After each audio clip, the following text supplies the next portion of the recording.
Et bonjour les bricoleurs qui osent. Ah, il y a copain Lecoq qui est content. Eh ben aujourd'hui, je vais vous montrer donc le monitoring des panneaux solaires qui sont derrière moi, hein, ceux qui sont sur la dépendance.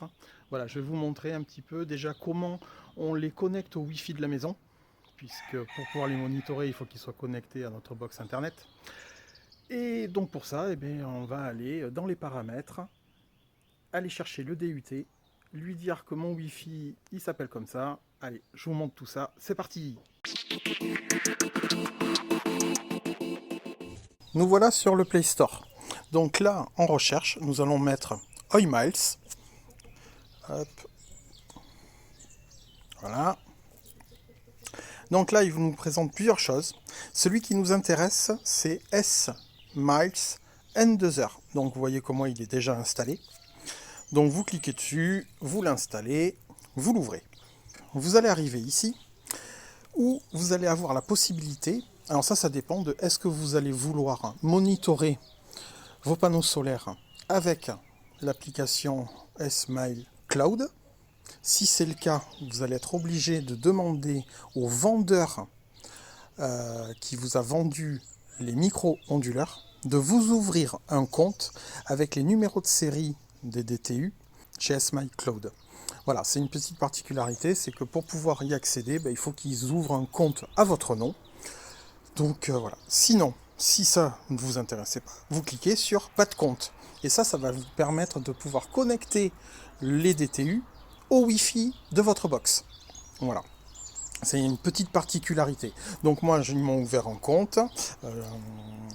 Et hop, j'ai mon mot de passe. Et donc à partir de là, je fais accepter et connexion.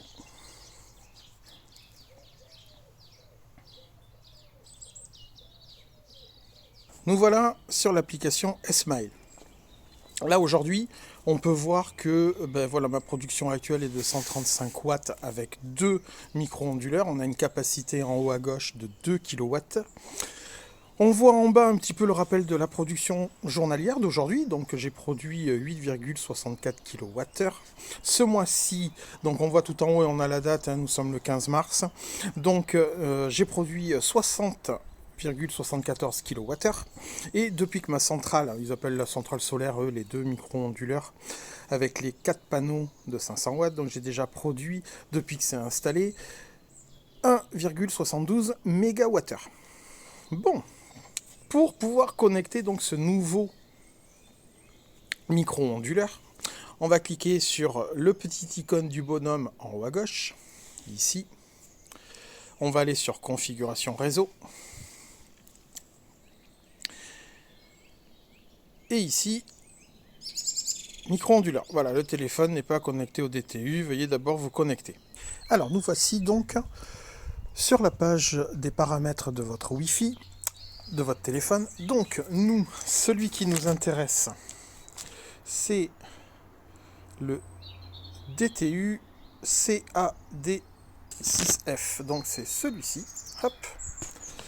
Donc, on va se connecter dessus avec le super mot de passe trouvé grâce à Gemini. Non, mais là, ça, c'est vraiment très très fort. Allez, je rentre mon mot de passe.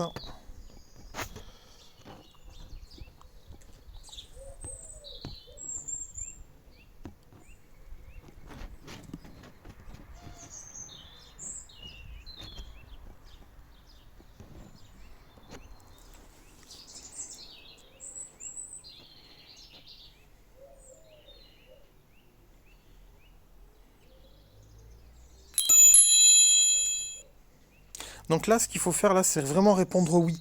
Très important. Sinon, votre téléphone, je ne sais pas pourquoi, vous avez vu la petite manip, c'est que si vous acceptez pas la connexion sans internet, il va la refuser. Retour. Établissement de la connexion, téléchargement des données.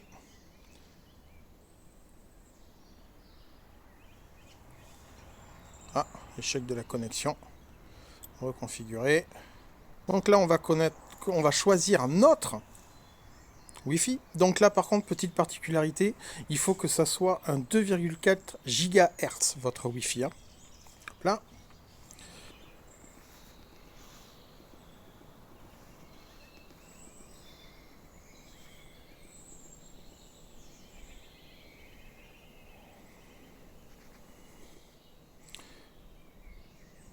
Allez hop.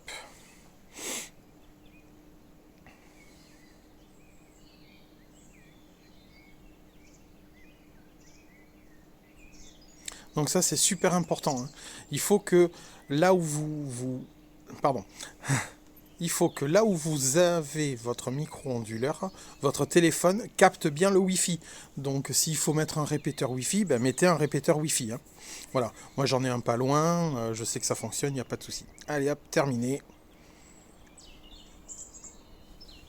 Et donc là, alors nous voilà donc maintenant au niveau de la liste des appareils. Et l'on peut voir donc maintenant les 3 micro-onduleurs Hommice HMS 1000 Watt 2T qui sont bien raccordés à l'application S-Mile. Donc là, nous sommes sur un cloud où n'importe qui va pouvoir avoir les données, où l'on va pouvoir aussi, vous voyez quand on voit ici état, et bien là on peut choisir ce qu'on veut. Donc si quelqu'un veut pirater mon cloud et arrêter les micro-onduleurs, il peut le faire. Voilà. Donc là, à partir de maintenant, je vais vous montrer comment on peut aussi faire le monitoring des panneaux solaires en mode local sur Home Assistant. Voilà, donc ça sera la prochaine étape. Donc là, maintenant, si je reviens au début, et bien voilà, on peut voir qu'aujourd'hui, j'ai quand même produit 14 kWh, hein, ce qui est quand même pas si mal que ça, avec 3000 watts de panneaux solaires. Bon, allez, on passe sur le PC maintenant, à de suite. Nous voilà donc maintenant à l'intérieur, sur le PC. Donc là, on va parler de Home Assistant. Alors, Home Assistant, qu'est-ce que c'est? En fait, c'est un logiciel open source de domotique pour la maison. Donc la domotique, c'est quoi? Dans une maison, on va avoir par exemple des capteurs. Ça peut être un capteur de présence, ça peut être un capteur de luminosité, ça peut être tous les capteurs d'un micro-onduleur, sa tension, son courant, sa puissance, voilà. Et après on va avoir des actionneurs. Les actionneurs, ça peut être une lampe, par exemple, une climatisation, ça peut être un volet roulant. Voilà, ce sont des choses qui ont une action physique dans la maison. Et avec ces capteurs et ces actionnaires, on va pouvoir faire des automatisations. Une automatisation simple par exemple, un capteur de luminosité dans le jardin, quand la pénombre commence à arriver, allume la lumière de la terrasse. Voilà, tout simplement. Après, on peut rajouter d'autres capteurs, comme par exemple l'heure qu'il est, c'est un capteur, hein, puisque ça donne une information. Et bien, à partir de 22 h, tu éteins obligatoirement la lumière de la terrasse. Voilà, par exemple, une automatisation avec 2 entrées. On peut rajouter un capteur de présence, par exemple. Si, malgré qu'il soit 22 h, le capteur de présence détecte quelque chose, et bien hop, on allume la lumière de la terrasse. Voilà, tout simplement. Voilà ce qu'est en fait Home Assistant et à quoi ça sert. Donc, ensuite, on va avoir des intégrations. Des intégrations, ce sont des petits logiciels qu'on va ajouter à installer dans Home Assistant et qui vont permettre de gérer des choses. Comme par exemple mes micro-onduleurs qu'on a installés donc sur la dépendance. Eux, pour qu'ils remontent dans Home Assistant, je vais télécharger l'intégration Hommice. Donc là, je ne suis pas des plus doués au niveau d'Home Assistant, hein, donc je peux vous montrer un petit peu. Alors là, voilà, là on est sur un petit peu mon fourre-tout, c'est là où il y a tous mes capteurs, tous mes actionnaires, tout ça. Vous voyez qu'il y a une quantité un petit peu, et c'est le foutoir. Après, donc ça c'est le dashboard aperçu, hein, on voit ici. Donc après moi j'ai créé d'autres dashboards, hop, comme celui-ci, électricité. Voilà, donc là on voit ma consommation à l'instant T, et ici ma production solaire des micro-onduleurs à l'instant T. Et après ça c'est un petit peu le rappel des deux qui sont ici. Ça c'est une carte qui a été créée par quelqu'un et qu'on peut télécharger, et après hop, on lui dit voilà la dépendance gauche, la dépendance droite, le tracker, tout ça, c'est tout. On en était aux intégrations, l'intégration Hommice. Donc l'intégration Hommice, il suffit d'aller dans les paramètres, dans appareil et services, puisque vous voyez ici qu'il y a écrit intégration.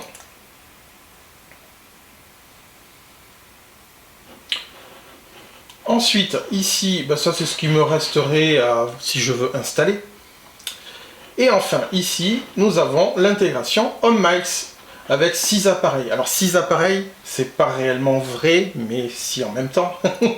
Je rentre dedans, je vais vous expliquer pourquoi. Voilà. Donc, j'ai un micro-onduleur au niveau du claustra, avec le DTU claustra. Ça, c'est 2 entités, c'est pour ça qu'il me donne qu'il y en a 6, tout simplement. Pour rajouter, donc, le micro-onduleur, parce que moi j'avais déjà claustra et dépendance droite. Pour ajouter, ben ici, ajouter une entrée. On clique dessus, tout simplement. Et ici, l'OT, c'est l'adresse IP que la box a fournie au micro-onduleur. Donc ce qu'on a fait avec l'application S-Mail. Je l'ai connecté. J'ai connecté mon DTU à l'application et je lui ai dit, dans l'application S-Mail Cloud, ma box internet s'appelle ainsi, attribue-lui une adresse IP. Donc c'est ce qu'elle a fait, donc par l'application, c'est ce qu'on a fait tout à l'heure. Donc, pour pouvoir lui rentrer l'adresse IP, parce que moi je ne sais pas quelle adresse IP à l'instant T, là maintenant je ne sais pas quelle est l'adresse qui a été attribuée à mon micro-onduleur. Donc moi je suis chez Freebox, hop, on va sur la Free. Donc ça c'est Freebox OS, c'est ce qui me permet de configurer ma box internet. Donc ben, pour la configurer, on va aller dans les paramètres. Ben oui, je veux y accéder. Hein. Ah.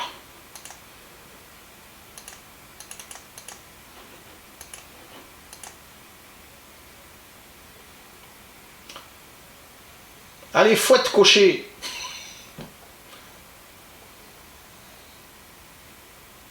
Ok. Ah, ben, il m'y amène directement. Parfait. Donc, moi, ce que je veux voir, ce sont les DHCP. Les DHCP, ce sont tous les appareils qui ont une adresse IP connectée à votre box.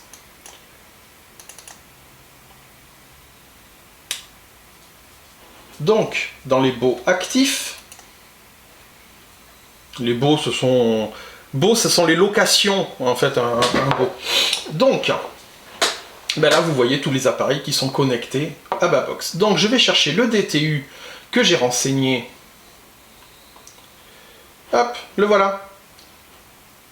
Le CAD 6F, celui qu'on a rajouté. Et bien voilà, il m'a attribué l'adresse IP 192.168.1.113. Donc, on retient cette adresse IP, on va ici, et donc là, 180. Hop.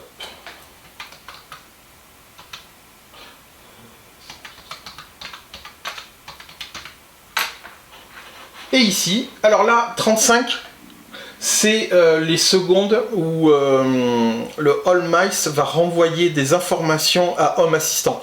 Descendez pas en dessous de 35, ça va foutre la merde. Donc ça c'est assez important. Bon, 35 secondes pour dire je suis passé de 620 watts à 622, on s'en fiche un peu. Après là on n'est pas sur des logiciels qui vont permettre de faire de la régulation très fine. Donc voilà. Donc là, bon je vais pas le faire parce que moi je l'ai déjà rentré et après clac on fait valider et ben, il apparaît tout seul. Et donc celui que j'ai mis, c'est lui. Si on clique dessus, hop. Mon adresse IP, je ne sais plus où est-ce qu'elle apparaît. Elle est là, adresse IP 192.168.1.123, pardon. Après l'adresse MAC, tout ça. Et après, alors tout ça, ce que vous voyez ici, ce sont que des capteurs qui sont rattachés au DTU. Alors ceux-là, ce ne sont pas ceux qui nous intéressent parce que le DTU, il sert à faire la connexion. En fait, c'est une passerelle, on va dire. Moi, ce qui m'intéresse, c'est plutôt le micro-onduleur. Eh bien, le micro-onduleur, hop, je clique dessus. Et ici, par contre, eh bien, je vois que je peux faire des contrôles, l'allumer, l'éteindre. Je peux aussi avoir ben voilà, les codes erreurs qu'il pourrait y avoir sur les ports. J'ai le courant du port 1, ça veut dire le panneau solaire 1. Là, c'est le courant du panneau solaire 2. L'énergie quotidienne du port 1, du port 2. L'énergie totale d'essai du port depuis qu'il est branché, le panneau solaire 1 a produit 43 MW, le deuxième 44. les facteurs de puissance, la fréquence du réseau, hein, puisque je vous ai expliqué, un micro-onduleur, il a besoin de connaître la fréquence du réseau Enedis pour se caler dessus. Ben là, il est à 50 Hz. Ensuite, j'ai la production en watts donc, du micro-onduleur. J'ai la puissance d'un panneau, du deuxième panneau. J'ai la température de l'onduleur. Ben voilà, à l'heure actuelle, l'onduleur, il tourne à 11,7 degrés. Ça, c'est bien de le savoir, surtout l'été. Parce que l'été, ben, ça peut chauffer. Je crois, par expérience, je crois que j'étais monté au maximum cet été. Hein. Je crois qu'il est monté à 45 degrés ou 50 degrés, quelque chose comme ça, maximum. Après j'ai les tensions, enfin voilà, on a tout ce qu'on veut. Et après on peut rajouter ajouter au tableau de bord, choisir le tableau de bord. Le tableau de bord c'est ça, c'est l'électricité. Ça, c'est un tableau de bord. Voilà. Ma femme, qui elle utilise son téléphone pour se connecter à un assistant, ben, je lui ai créé maison. Bon, elle veut la météo, elle veut savoir qui est à la maison, même si bon, c'est pas très grand, on n'a pas un château, mais bon, non, mais pour Home Assistant, ça peut servir à déclencher des automatisations, tout simplement. Voilà, dans le salon, elle veut la température, la climatisation, pouvoir la déclencher, hein. Si je clique dessus, hop, ça m'ouvre le panneau de contrôle de la climatisation de la salle à manger. Je peux changer la température, changer le mode de fonctionnement, tout ça. Voilà ce qu'est Home Assistant. Là, ça c'est pour le diffuseur d'huile essentielle. Bon, lui, hop, par exemple, hein, je vais l'enclencher. Je ne sais pas s'il y a de l'eau dedans. On va pas le faire. Ça va. Et après, elle veut pouvoir contrôler aussi toutes les lumières. Voilà. Lumière de la cuisine. Donc là, la crédence est allumée. Le salon. Qu'est-ce qui est allumé, tout ça. Voilà, c'est un petit Home Assistant. Après, si vous voulez aller plus loin dans Home Assistant, de toute façon, je vous invite vraiment à aller sur YouTube. Il y a des youtubeurs, ils sont pros de chez pro là-dedans. Ils vont vous expliquer comment l'installer. Parce qu'en fait, Home Assistant, c'est un logiciel qu'il faut qu'il tourne tout le temps. Donc moi j'avais un PC qui traînait, que je n'utilisais pas, j'ai tout viré dedans, j'ai mis un Linux, j'ai mis lui dans un Docker. Alors là je parle peut-être charabia, mais je vous invite à un Docker, c'est quelque chose qui va avoir en fait des containers à l'intérieur, et dans chaque container on va pouvoir mettre une application dedans. Moi j'ai un container pour Home Assistant, j'ai un deuxième container que je n'ai pas encore utilisé, mais voilà, j'hésite à faire une petite IA locale, je sais pas, je verrai. Après, je vais mettre aussi un troisième container pour faire mon alarme, qu'elle soit locale et pas connectée à quoi que ce soit. Voilà, on peut faire plein de choses avec un PC comme ça, avec Linux et en ayant des Docker. Et après, vous avez plusieurs possibilités. Vous pouvez très bien prendre un PC et lui mettre, vous formatez complètement le disque dur, et vous mettez Home Assistant OS, et il ne servira que à ça. C'est un avantage, c'est que du coup, Home Assistant devient le système d'exploitation du PC en même temps. Donc là, hop, les mises à jour sont automatiques, ils vous les disent. Vous voyez ici, si je vais dans Paramètres, hop, ici je peux avoir hop, toutes les mises à jour à faire dans Home Assistant. Mais par contre, depuis ce PC, qui n'est pas le PC Home Assistant, on est bien d'accord, je suis obligé de me connecter régulièrement, enfin de l'ouvrir, de le relancer au niveau de l'écran, et de voir si j'ai pas des mises à jour Linux à faire, par contre. Je pense qu'il devrait y avoir moyen de faire quelque chose avec Home Assistant pour qu'il me dise qu'il y a une nouvelle mise à jour. Je suis sûr et certain que c'est possible. C'est quelque chose, Home Assistant, que je trouve infini.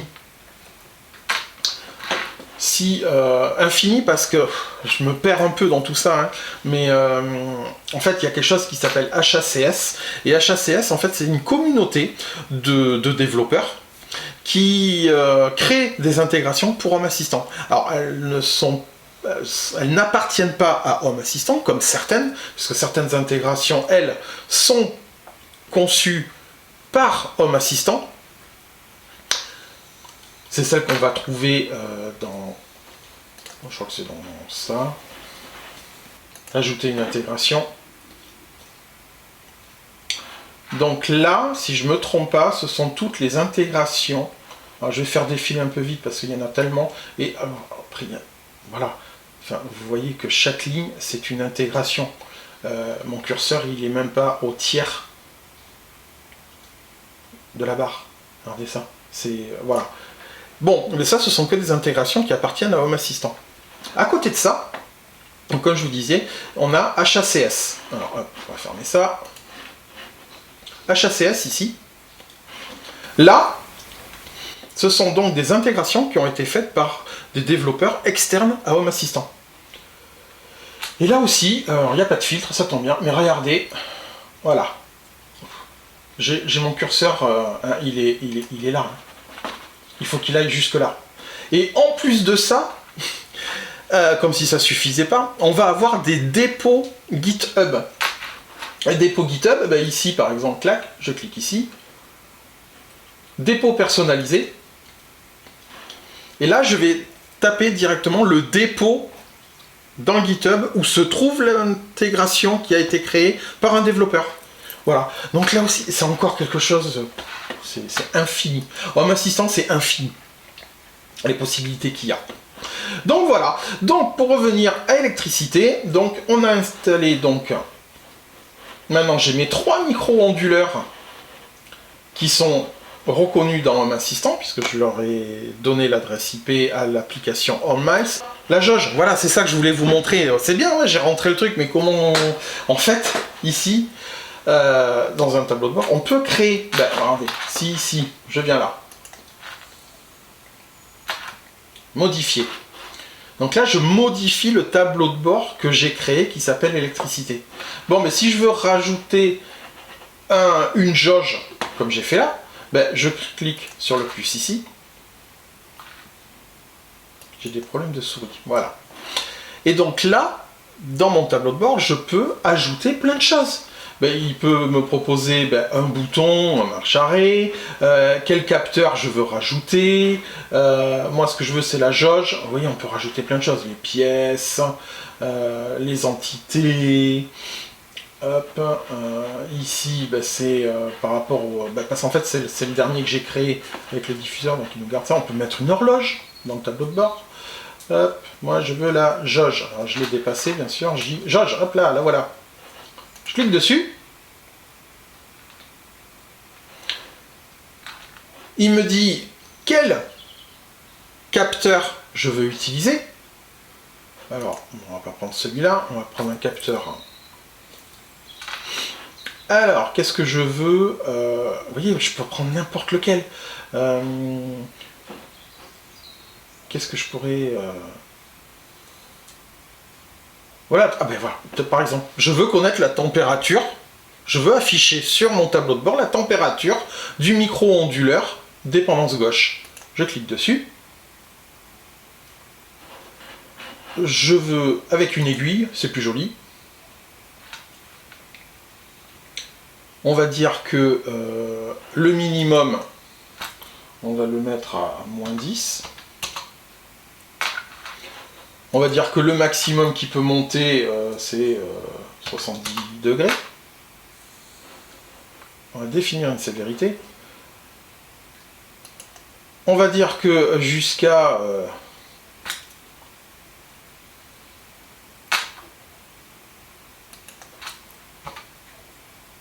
10 degrés, on est en bleu. On va dire que jusqu'à 30 degrés, eh bien, on est bien. Et rouge à partir de 50. Enregistré.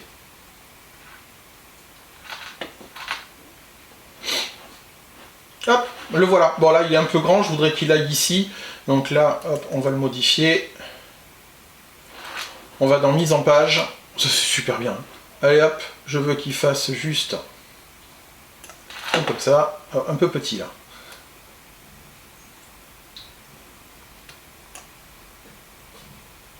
Je pense qu'on est bon et il va rentrer dans l'emplacement que je veux à côté. Voilà, il est à côté. Et là, j'enregistre. Voilà, tout simplement. Vous voyez, c'est... après, si on veut faire plein de choses, je vous dis, c'est infini, Home Assistant. Et une fois qu'on a fait ça, ce qui est bien, c'est que d'office, dans Home Assistant, on a un onglet énergie. Mais dans l'énergie, hop, je vous mets ma conso d'hier et production d'hier. Voilà. Donc là aussi, on va pouvoir rentrer nos consommateurs, notre production solaire. Donc là, en bleu foncé, ce sont mes heures pleines. En bleu clair, c'est mes heures creuses. En orange, c'est ma production solaire dans la journée. Donc voilà, on voit que ici, j'ai pratiquement rien tiré sur le réseau. Voilà, j'ai tiré 0,18 kWh à 181 Wh sur le réseau, sur Enedis. Tout le reste, c'est ma production solaire qui l'a fourni. Voilà. Ici, on a le rappel un petit peu. Ben voilà, ma production solaire, c'est 995 kWh dans la journée et j'ai consommé 57,3 kWh sur le réseau, ce qui a fait une consommation totale de la maison de 67,2 kWh. Ça, c'est l'autosuffisance, ben, c'est le rapport, hein, ça, c'est 15% de ça. Bon, ça, c'est l'électricité bas carbone. Ça, c'est ma consommation, ma production solaire. Souris, enlève-toi. Ma production solaire, et c'est chaque panneau solaire, un petit carré. Voilà, quelque chose que j'ai rajouté. Ensuite, là, ben, j'ai donc les sources, hein, qui sont donc tous les panneaux solaires sur les 1. Après, là, ça me fait un calcul, tout ça. Donc voilà, alors, ben, on a fait le tour. Je vous ai un petit peu présenté Home Assistant. Comment, du coup, faire rentrer votre micro-onduleur, puisque c'était ça hein, qui nous intéressait. Hein, c'est que, visuellement, je puisse avoir ben, chaque micro-onduleur, leur production solaire, et puis un total, c'est aussi bien de ne pas avoir à calculer, ben là, ça calcule tout simplement. J'espère que ça vous a plu, j'ai essayé de pas trop me perdre dans Home Assistant, parce que c'est pas trop mon domaine, hein. Je suis plus doué avec un tournevis, une clé à molette et une meuleuse d'angle. Hein. Moi, la souris, j'ai un peu de mal, on va dire, même si, voilà, il faut gratter, il faut chercher, et puis on arrive à comprendre ce qu'on fait. Aujourd'hui, même si on veut, on a l'intelligence artificielle, ou ben, voilà, parce que tout ce qui est fait, alors dans Home Assistant, c'est fait avec toute une partie objet, on va dire, où on arrive à créer les choses, mais sinon, si on veut vraiment gratter profondément, c'est du YAML, donc les intelligences artificielles, elles savent vous faire du code YAML, il n'y a aucun souci. J'ai fait de mon mieux pour vous présenter un petit peu Home Assistant et surtout donc connecter les micro-onduleurs sur le réseau de Wi-Fi de la maison, comment on récupère les capteurs d'Home Assistant, qui est, moi je trouve, beaucoup mieux puisque c'est local, ça reste chez vous. Donc ça part pas sur un cloud où on sait pas qui un jour peut aller dire qu'est-ce qui se passe sur le cloud S-Mile, est-ce qu'on peut bidouiller quelque chose, voilà. Là au moins il n'y a pas de souci, c'est que du local. Et puis voilà, donc ben, je vous invite à vous abonner. Merci, on a franchi les 50 abonnés hein, quand même, sur plus d'une dizaine de vidéos. De liker, de partager si vous voulez mes vidéos, hein, si vous connaissez quelqu'un qui veut se lancer, ben moi, voilà, je vous ai tout présenté de A à Z, comment on fait pour choisir le matériel, tout ça. Hein. J'ai essayé de vraiment faire de la pédagogie à ce niveau-là. Donc, ben, n'hésitez pas à vous abonner, ça me fait plaisir de voir ma courbe d'abonnés qui grimpe. Hein. Donc, voilà. Et puis, ben, surtout, n'oubliez pas, faites-le vous-même hein, pour faire des économies. Allez, ciao, ciao!